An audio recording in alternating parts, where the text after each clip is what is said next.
Hi, Bobby. Hi, Aniruddhan. So this nodal analysis, etc., we studied. Is it also valid for AC circuits? Yes, absolutely. Because you have described about other theorems. Yes. We have discussed it's valid for AC. Yes. Yeah, I think we have not studied analysis of AC Uh-huh. circuits, especially more complicated ones, right? Mm-hmm. Okay. We should discuss that and also apply it. Maybe we'll see, right, how to apply it to circuits. So we'll take some examples. We should do that. Actually, I think one thing we have always told them, for circuits, examples, working out examples always helps. Yeah. So let us definitely do that. Yeah. I used to think you used to solve everything first shot, correct answer. What's the secret? That's right. So we will teach them some of these techniques in this course. Okay. So there are three major sets of equations we use to solve any network. So maybe I'll just explain it in a general form, and then we'll give the exact reason or exact way how to use it. So in the case of AC network, so you may have AC voltage sources, you may have AC current sources, then resistors, inductors, capacitors. Okay, and we need to solve. So solving the network means you need to know all voltages.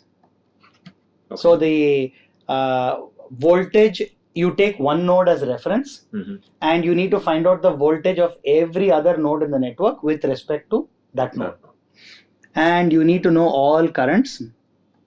So the current through every, you take a reference direction, you need to find out the current through every element. And this, once you know this, you know the state of the network. That's what we say. Okay. And the way we did that was in DC, we used Kirchhoff's voltage law. Correct. And Kirchhoff's current law. Yeah. And we used Ohm's law. Yes. Right? We use Ohm's law. And for AC, we also know Ohm's law using phasors. Right? Yeah.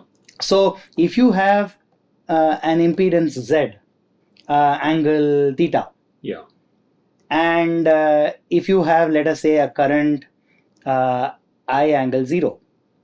Yeah. Right? In fact, maybe we'll just say I angle phi. Then, because that's a more general case. Correct. Then if you look at the voltage across it, that should have a magnitude Z times I. Yeah. And it should have a phase of theta plus phi. Sum of these two. So this is basically Ohm's law for AC components. So this is valid in the phasor domain for resistors, inductors, and capacitors.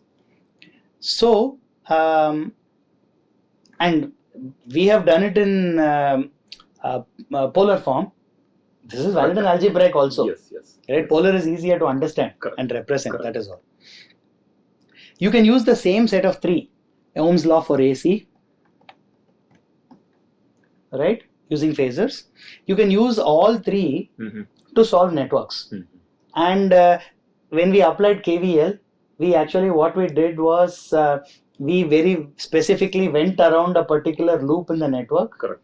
And we said once you come back to the same point, potential difference has to be 0. Yeah. Same way we said currents, there is no charge built up at any point, any node. So we said currents coming in equal to current leaving out. Or sum of all currents entering should be sum of all currents leaving. So means I can just use whatever I studied. I just have to use the magnitude and phase. That's correct. As long as you realize that there is a magnitude and a phase for the current, you can do it in the phasor domain. So if you have current phasors, voltage phasors, KVL is valid, KCL is valid, Ohm's law is valid. Okay. And you can use nodal analysis or mesh analysis to solve the network. Of course, superposition and Thevenin, Norton, all that can be. All of those can be used. So basically we would again do this. So we would, let us say, you go around a loop. If you go around a loop completely, we can say that sum of all voltage phasors, right, is So, Maybe I'll call it VAC, yeah. right? And to show that it's a phasor, shall I show like this? Yeah. Huh? Yeah. It's a vector, right? Yeah. So VAC should be 0. We are coming back to the same point. So this is KVL will give us this. And if you look at KCL, we would say at any node, we would say sum of all currents.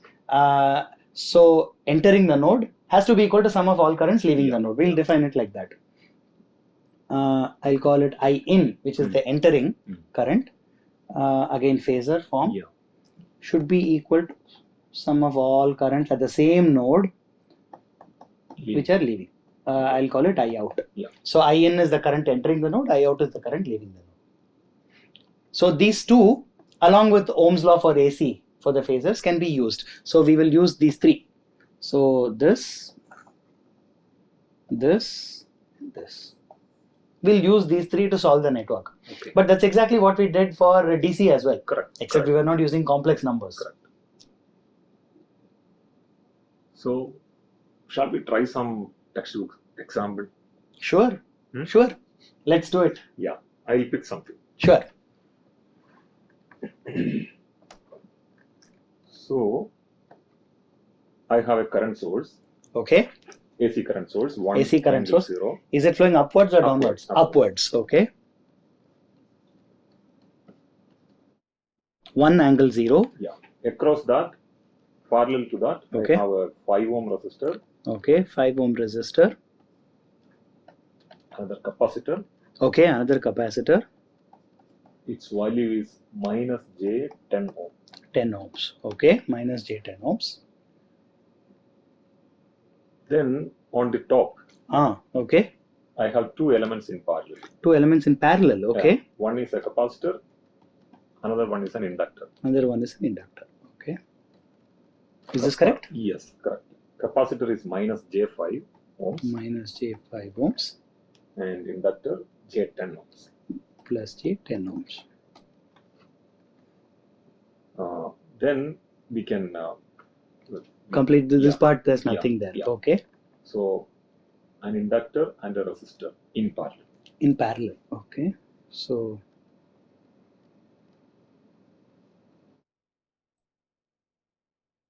inductor is J5 plus J5. Resistor is 10. 10 ohms. And another current source in parallel. There is another current source. Okay. Which is downwards. Downwards. Okay. 5 angle minus 90. 5 angle minus 90 degrees amperes. Okay. Okay. And what do we want to find? So I wanted to find out the node voltages or node voltage across the 5 ohm and 10 ohm. Across the 5 ohm and 10 ohm. Okay. So maybe I'll take this as reference. Yeah. I'll call this 0. So we are going to do the nodal analysis. Nodal analysis. Okay. So we'll mark the voltages. We'll mark the voltages. So I'll call this V1 and I'll call this V2. And this is your 0, ground, right? I'll just call it ground, which is your reference, right? Okay. How do we start? Well, let's call this node 1 maybe. Yeah. One thing, see, this is node 1 and node 2, right? Yeah. There are only 2 nodes in the circuit. Correct. So one possibility that I can think of is to simplify this one. Yeah. That will make things easier, no? Correct. At least that pain is gone. Maybe we can also represent this, parallel combination as in polar form. Maybe should we do that, or we'll just do it algebraically? Yeah. Huh? Yeah. So okay, we'll just do that. Okay. So then, if you're going to just use complex numbers in rectangular form, then let's write this also in rectangular form. Yeah. So 1 angle 0 is just 1. Correct. So this is just 1 ampere. 5 angle minus 90 would be minus J5. Yeah. Right? So that is the correct rectangular representation. Yeah. Now, if we solve like this, we'll simplify only minus J5 and plus J10. Yeah. This portion alone. We'll simplify that. That is easy. Right? So what I will do, let's see. this is two impedances in parallel. Yeah. Again, so we have not explicitly covered this maybe. So maybe I'll go back to the previous page and also say if you have two impedances in parallel or series, the same laws that we did for resistors, DC all hold. I Right? think, People will know. yeah. People will understand. Okay. So then I have plus J10 and minus J5. So this portion will basically become, let's do plus J10 into minus J5 divided by the sum of the two, Yeah. which is plus J10 plus minus J5. So this is minus J squared 50, which is just plus 50. Yeah. Because J square is minus. J squared is minus 1, so that gives another negative sign. Denominator is just plus J5. Okay. J10 minus J5. So this is just minus J10. J. Yeah. This is just Yeah. minus 10J. Or you always follow J10? J10, because we write it as A plus JB. Yeah, yeah. I like to follow it as Yes, minus yes, J10. yeah. So I'll just write it like that. You're right. Yeah. I'll follow that convention. Okay. So now it looks like it is just one single impedance, which is capacitor. Right? Which is capacitor. That's interesting. Why is it so? The magnitude of the inductance is larger, no? Plus Because J10. But even then it becomes capacitor. Okay. When you have two Because resistors in parallel, we saw that the smaller resistance dominates. Like for example, more current flows through it and things like that. Similar thing seems to be happening here. Yeah. Okay. Okay. So maybe we can just redraw the network now, the simplified network. Yes. That is a little bit, easier now. So then, so what I will do, I will paste the network here. Except now I'm just going to write it in rectangular. So what I will do, 1 angle 0. One angle, instead of 1 angle 0, I'll just write as 1 plus ampere. J0. 1 plus J0. That is what I should write. 1 plus J0. This is just minus J5. Yeah. Actually, I'll just write it as 1 ampere. Yeah. Easier for me to remember. And this is minus J10. Yeah. So, and it's a capacitor. So that also we will keep in mind.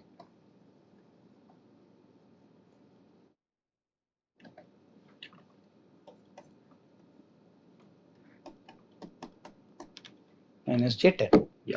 Now this is easy actually. Mm-hmm. So we can write nodal KCL at node 1 and node 2. So let's write at node 1. Yes.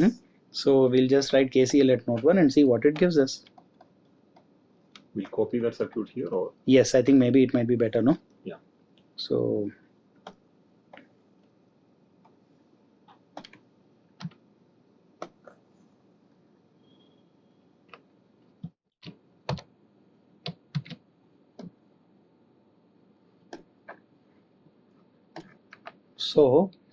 KCL at node 1 says, so total current entering is 1 ampere. Yeah. So that is from the current source. The current leaving, I'll have a current V1 by 5. V1 by 5. And then I'll have a current V1 by minus J10. Yeah. Plus V1 by minus J10. And then there will be a current here which is V1 minus V2 times divided by minus J10.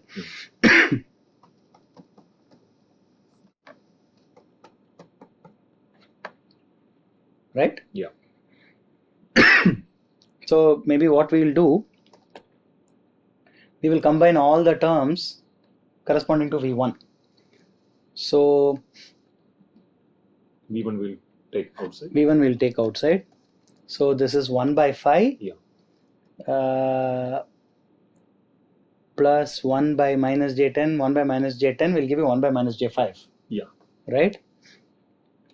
So in fact I can take maybe like this, V1 by 5 into 1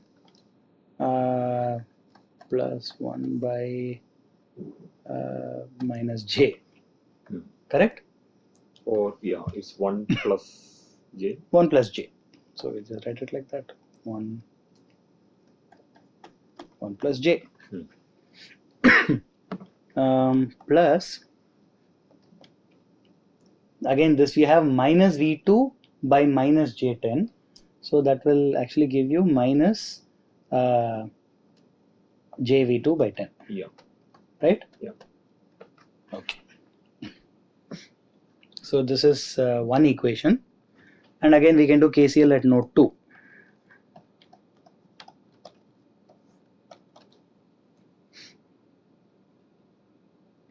So again, minus there is no J5. current entering actually.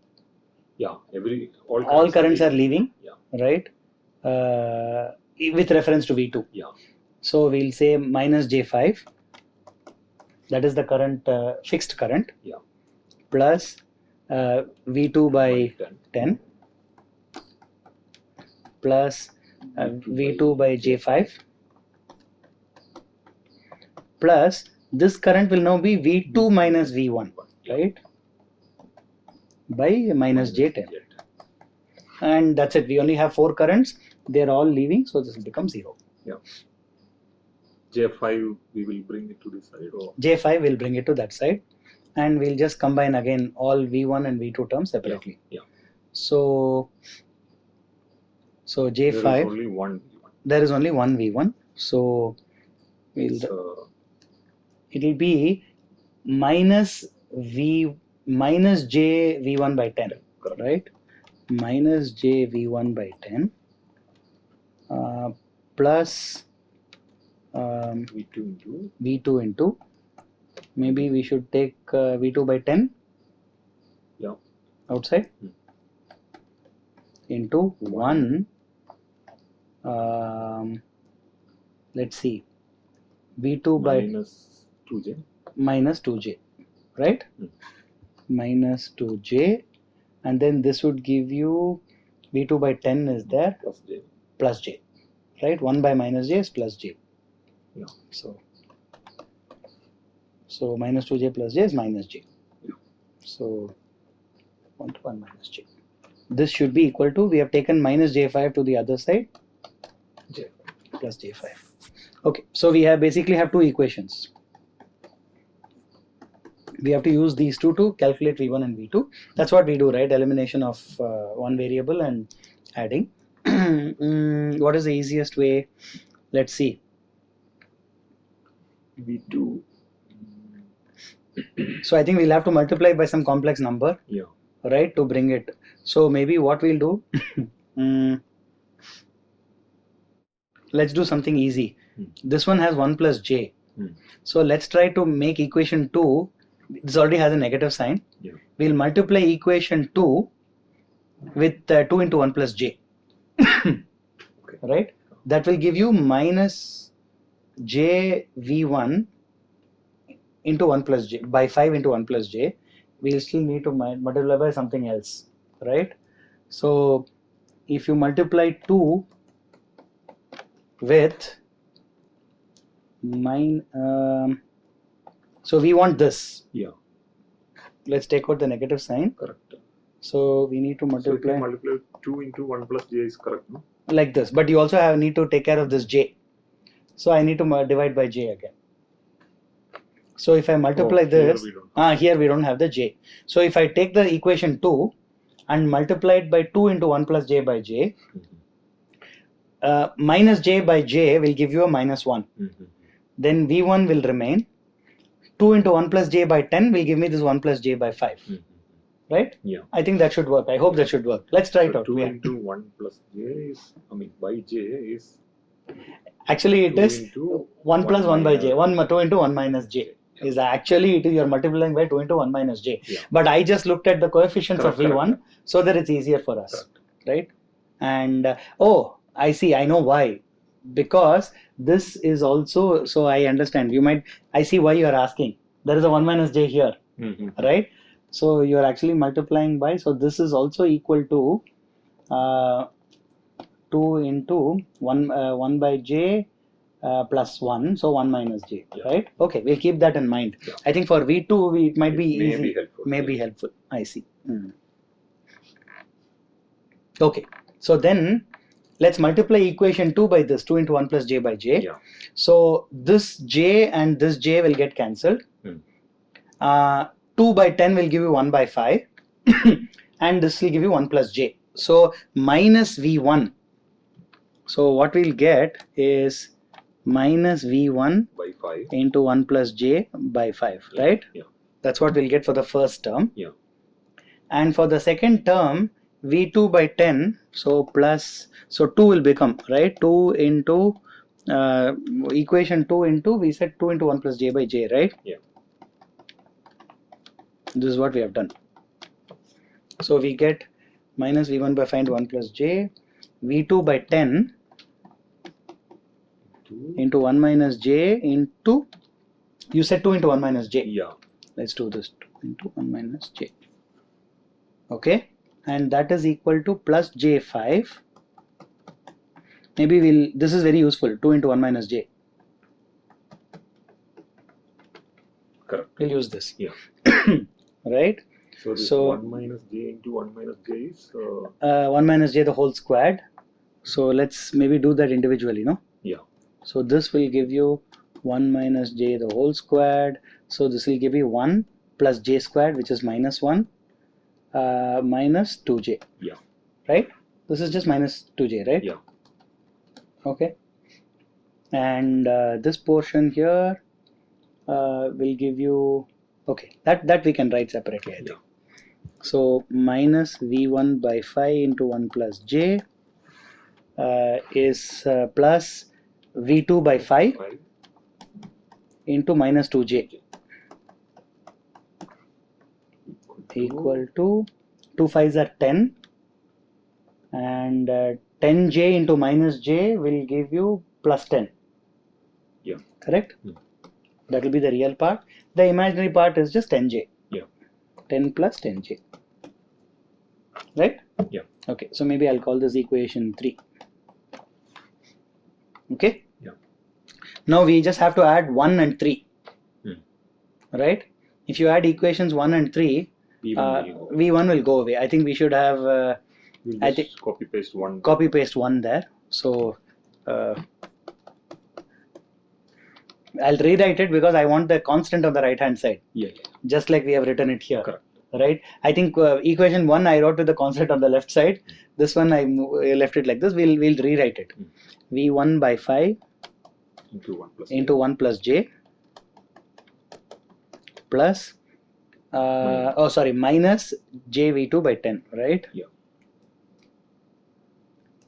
Minus jv2 by 10 equals 1. Yeah.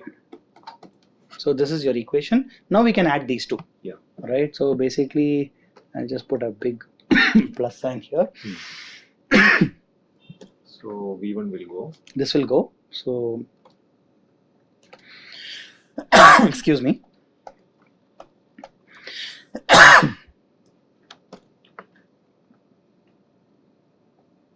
Okay, so what will happen to this?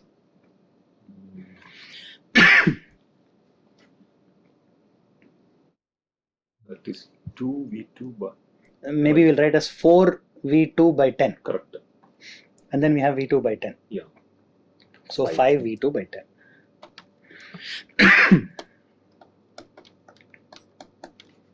Is equal to 11 plus 10j. This 5 by, the thing is just v2 by 2. Yeah. Okay. So v2 is equal to? So v2 is 11 plus 10j. Multiplied by. We just multiply by 2, no? 2, yeah. So 10 by 5 is 2. So it's just 22 plus. So 22 plus 20j. I have to divide it by minus j. That's minus j. Yeah. So 20. Okay. So 20j by minus j is minus 20, right? Yeah. Minus 20. Is that correct? So j when it goes up, I mean minus j when it goes up. Correct. It will become plus j. Yeah. So that j square minus 1. 20. Minus 20, and then 22 by minus j is plus 22. 22j. Yeah. Is correct? Yeah. So V2 is minus 20 plus J22. So, okay. So looks like we have found out V2. Now we have to go back and find out V1 from any one of these. So maybe we can use equation 1, whichever is easier. Either way, we have to maybe use the calculator. Yeah. Right? We will use it. So we'll plug this back into equation 1. Yeah. Okay. So 1 equals. Maybe we'll take a fresh page. We'll take a fresh page. Correct. We'll take a fresh. This is too busy now. So we'll take a fresh page. What I will do, I'll make a copy of this. Oh, sorry. I'll make a copy of this because it's going to be useful to us. This is equation 1, no? Yeah.